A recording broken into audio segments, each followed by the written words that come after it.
A única resposta possível para leis injustas é ignorá-las. Este é o Visão Libertária, sua fonte de informações descentralizadas e distribuídas. Este vídeo foi totalmente produzido por integrantes do canal L de Liberdade. Veja nosso canal no Odysee e aqui no YouTube. Os links estão na descrição. Na primeira parte desta série, falamos de como eram os Estados Unidos até a sua independência e como a base quase libertária da sua Constituição pavimentou o caminho para o crescimento do país. Agora vamos ver como esse novo país cresceu até se tornar a maior economia global. A partir do final do século XVIII, os Estados Unidos passaram a expandir territorialmente, das 13 colônias para próximo do tamanho atual. Os livros ditos de história dizem que o imperialismo americano foi o causador de conflitos com os povos vizinhos, com o intuito de dominar mais territórios. Mas é claro que a história verdadeira não é essa. O crescimento das cidades e a chegada de um grande número de imigrantes, devido à promessa de liberdade, dificultavam a tarefa de encontrar terras disponíveis perto dos centros urbanos. Com isso, a população passou a ocupar territórios fora dos limites demarcados pela Inglaterra. Aqui temos de fazer uma pausa. Tecnicamente, o governo espanhol se dizia dono da maior parte das terras ocupadas pelos colonos americanos. Pela ética libertária, esses terrenos não eram prioridade de ninguém, muito menos do governo espanhol. Logo, sabiamente, os americanos passaram a ocupar tais terras sem donos. Eis um belo exemplo de indivíduos que ignoraram completamente leis estatais estúpidas. As famosas representações do Velho Oeste se baseiam nesse período. Porém, o verdadeiro Velho Oeste é bem diferente do apresentado nos filmes de Bang Bang. Apesar do baixíssimo grau de intervenção estatal, o número de conflitos era equivalente ao das grandes cidades da costa leste. Isso não se devia ao policiamento estatal, mas ao livre mercado, especificamente o mercado de justiça. Caso alguém cometesse um assassinato, os familiares ofereciam uma recompensa pela captura do criminoso, ou, mais comumente, pela sua cabeça. Esse mercado de caçadores de recompensas era praticamente uma forma primitiva de justiça privada.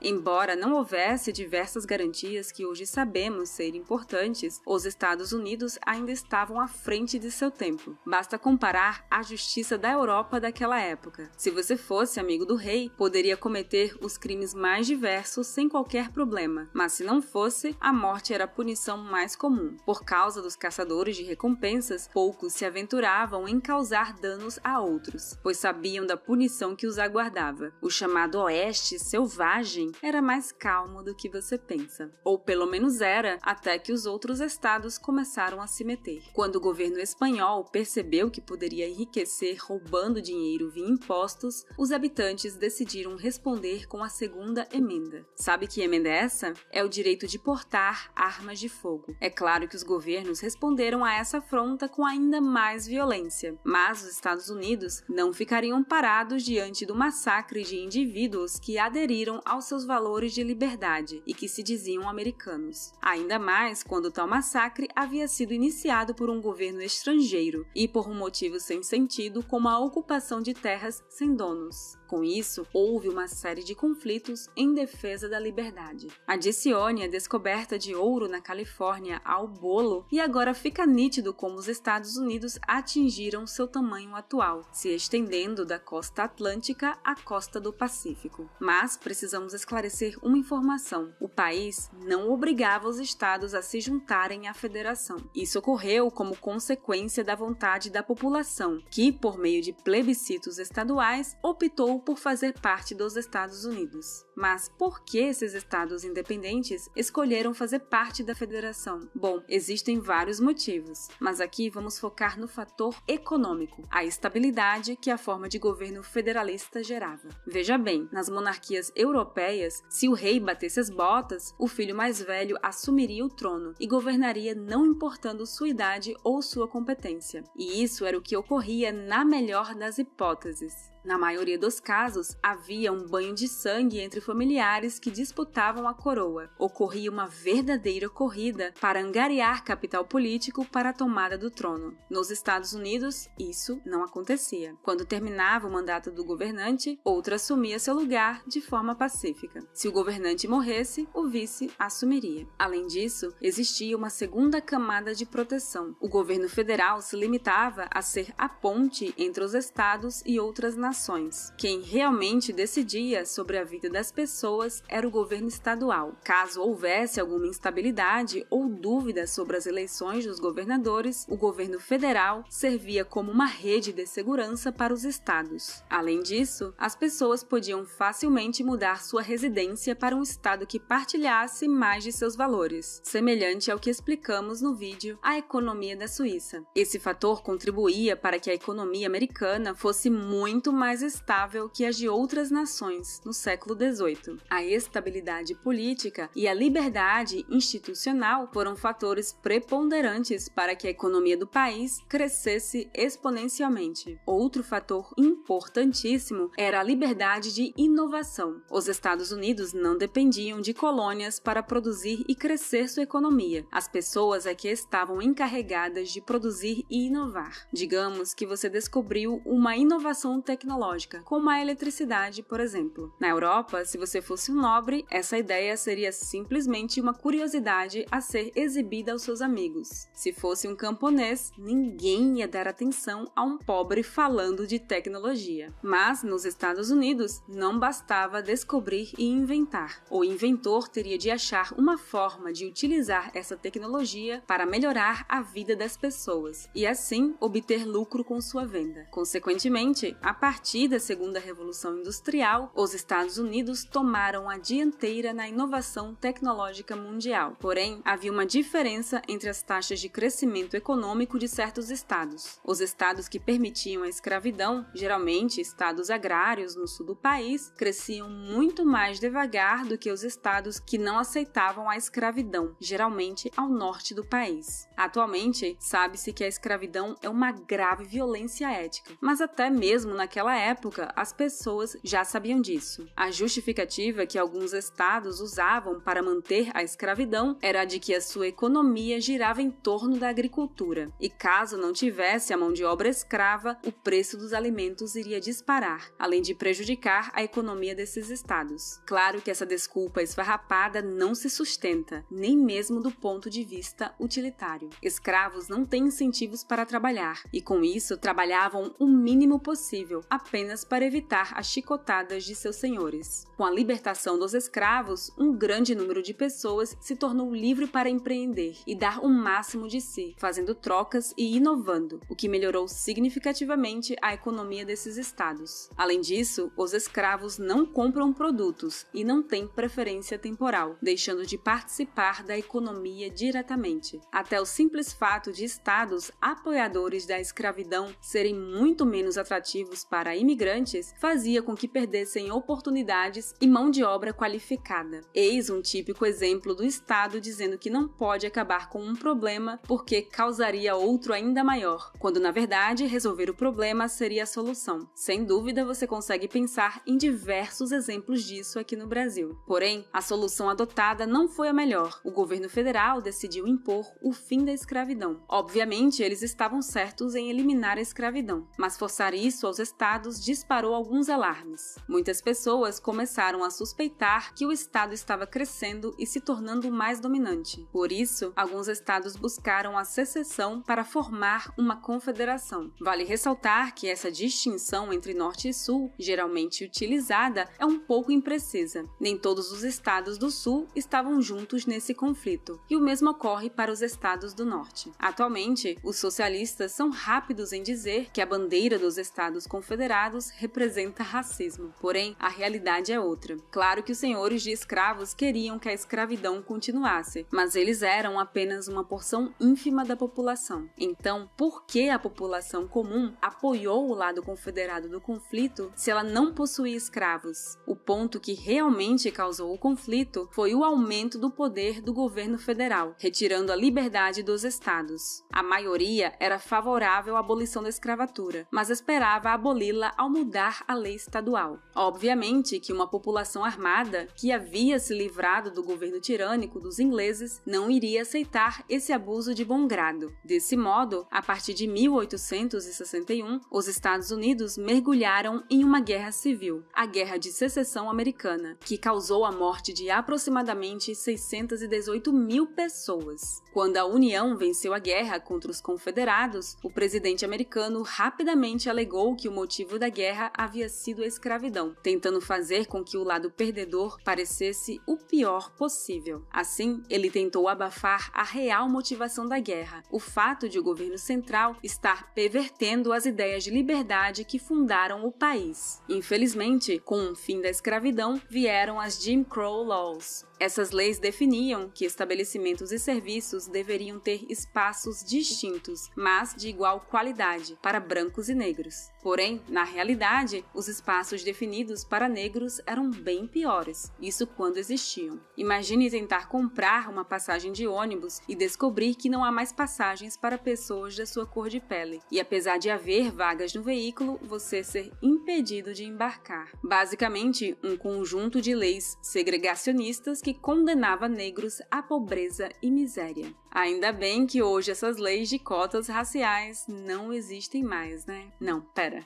E só para registro, o presidente que buscou aumentar o poder centralizador estatal era um republicano, enquanto que as leis racistas americanas foram criadas pelos democratas. Que fique bem claro que todos os partidos políticos são uma desgraça para a liberdade individual. Para aqueles que se dizem de direita, percebam que os republicanos querem mais poder estatal. E, para os progressistas, percebam que o Partido Democrata é altamente racista e segregacionista. Pensando bem, considerando as políticas adotadas pelo atual presidente Joe Biden, pelo menos eles se mantêm coerentes até hoje. Obviamente, apesar da pressão contrária do governo, com o fim da escravidão, a economia dos Estados Unidos passou a crescer em proporções nunca antes vistas. Inovações como o telégrafo, o rádio e mais tarde o telefone foram desenvolvidas com o intuito de aprimorar a comunicação entre pontos distantes do país, tornando a informação mais rápida e abundante e aumentando vertiginosamente a produtividade americana. Infelizmente, os confederados tinham razão em uma coisa: o governo central estava ganhando força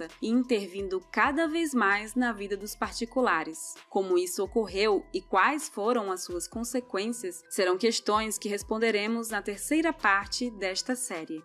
Obrigada por sua audiência! Este artigo foi sugerido e escrito por Liber Road e revisado e narrado por Baby Yoda. Se você quiser contribuir para a causa da liberdade, clique no like e compartilhe o vídeo em sua rede social. Considere também se inscrever em nosso canal e clicar no ícone de campainha. Até a próxima!